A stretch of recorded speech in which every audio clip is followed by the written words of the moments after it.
ብዙዎቻችን እንደዚህ ባለ የፊት ቆዳ ማለትም ጠቃጠቆ የበዛበት የፊት ቆዳ ኖሮን ምን እንደምናደርግ ግራ ተጋብተን ይሆናል። ሰላም። በዛሬው ቪዲዮአችን እንደዚህ አይነት የፊት ቆዳ ማለትም ጠቃጠቆ የበዛበት የፊት ቆዳ ካለን በምን መልኩ ማስተካከል እንደምንችል እናያለን። ፊታችን ላይ ጠቃጠቆ መሰል ሰፋፊ ቀዳዳዎች እንዲፈጠሩ የሚያደርጉ ምክንያቶች ብዙ ሲሆኑ ከነዛ ውስጥም ዋነኞቹ ከፍተኛ የሆነ የፊት ወዝ፣ የፀሐይ ተጋላጭነት፣ የእድሜ መግፋትና የተደፈኑ የቆዳ ቀዳዳዎች ናቸው። የዛሬው ቪዲዮአችን የሚያተኩረው እንደዚህ አይነት የቆዳ እክል ሲገጥመን ተፈጥሯዊ በሆነ መንገድ እንዴት ማስተካከል እንደምንችል ይሆናል። ይህንን መሰል ቆዳ ለማከም የመጀመሪያ ደረጃ መፍትሄ ሆኖ የምናገኘው በረዶ ነው። በረዶ ከፍተኛ ቅዝቃዜ ያለው በመሆኑ ቆዳ ላይ የሚገኙ ጠቃጠቆ መስለው የሚታዩ ቀዳዳዎችን በማጥበብ ብሎም የመዝጋት ባህሪ አለው።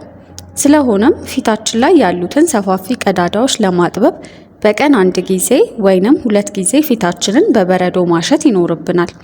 አጠቃቀሙም አነስ ያለ በረዶ በማዘጋጀት ሳሳ ባለ ንጹህ ልብስ መሸፈን፣ የሸፈነውንም በረዶ ፊታችን ላይ ከ20 እስከ 30 ሰከንድ ያህል ማሸት። ይህንንም በቀን 1 ጊዜ ወይንም 2 ጊዜ በማድረግ የፊታችንን ቆዳ ማሳመር እንችላለን። ይህንን ስናደርግ ግን በረዶውን በቀጥታ ፊታችን ላይ ማድረግ ፊታችንን ሊጎዳው ስለሚችል ጥንቃቄ ማድረግ ይኖርብናል። በሁለተኛነት ደረጃ የምናገኘው ደግሞ እንቁላል ሲሆን የእንቁላል ነጩ ክፍል የፊት ቀዳዳ ትንንሽና ጠባብ እንዲሆን ያደርጋል። ስለሆነም የእንቁላል ነጩን ክፍል በሳምንት 1 ጊዜ ወይንም 2 ጊዜ በመጠቀም የፊታችንን ቀዳዳ ጠባብና ጎልቶ የማይታይ እንዲሆን ማድረግ እንችላለን። አጠቃቀሙም 1 እንቁላል በማዘጋጀት ነጩን የእንቁላል ክፍል ብቻ ለይቶ በማውጣት አይናችንን ሸፍነን ፊታችን ላይ ብቻ መቀባት። ከ10 እስከ 15 ደቂቃ ማለትም እስኪደርቅ ቆይተን በንጹህ ውሃ መታጠብ። የፊታችን የቆዳ አይነት ደረቅ የፊት ቆዳ ከሆነ ደግሞ እንቁላልን ከማር ጋር ቀላቅለን መቀባት እንችላለን። በዚህ መልኩ የፊታችን ቀዳዳዎች ትንንሽና ጎልተው የማይታዩ እንዲሆኑ ማድረግ እንችላለን።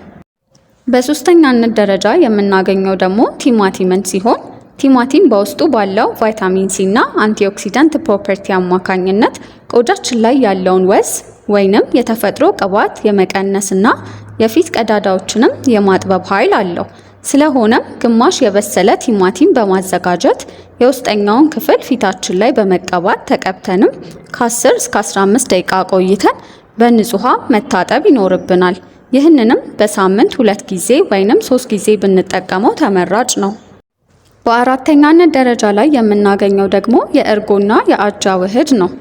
እርጎ በተፈጥሮ በላክቲክ አሲድ የበለጸገ ስለሆነ ፊትን የማለስለስና ቆዳ ላይ የሚገኙ ቀዳዳዎችን የማጥበብ ባህሪ አለው። በተመሳሳይ መልኩ አጃ የሞቱ የቆዳ ሴሎችን የማንሳት ባህሪ ስላለው የቆዳችን ቀዳዳዎች እንዳይደፈኑ ያደርጋል። ስለሆነም 1 የሾርባ ማንኪያ አጃ ከ1 የሾርባ ማንኪያ እርጎ ጋር በመደባለቅ ቆዳችን ላይ ተቀብተን ከ10 እስከ 15 ደቂቃ በማቆየት በንጹህ ውሃ መታጠብ ይኖርብናል። ይህንንም ውህድ በሳምንት 1 ጊዜ ወይንም 2 ጊዜ ብንጠቀመው ይመከራል። በአምስተኛ ደረጃነት የምናገኘው ውህድ ደግሞ የማርና የሎሚ ውህድ ነው። ማር በተፈጥሮ ቆዳን የማለስለስ ባህሪ ሲኖረው፣ ሎሚ ደግሞ በውስጡ በያዘው ሲትሪክ አሲድ አማካኝነት ቆዳችንን የማጽዳትና በቆዳችን ቀዳዳዎች ውስጥ የሚገኙ ቆሻሻዎችን የማውጣት ስራ ይሰራል። ስለሆነም 1 የሾርባ ማንኪያ ማር ከ1 የሾርባ ማንኪያ ሎሚ ጋር በመቀላቀል ፊታችን ላይ ተቀብተን ከ10 እስከ 15 ደቂቃ በማቆየት በንጹህ ውሃ መታጠብ ይኖርብናል።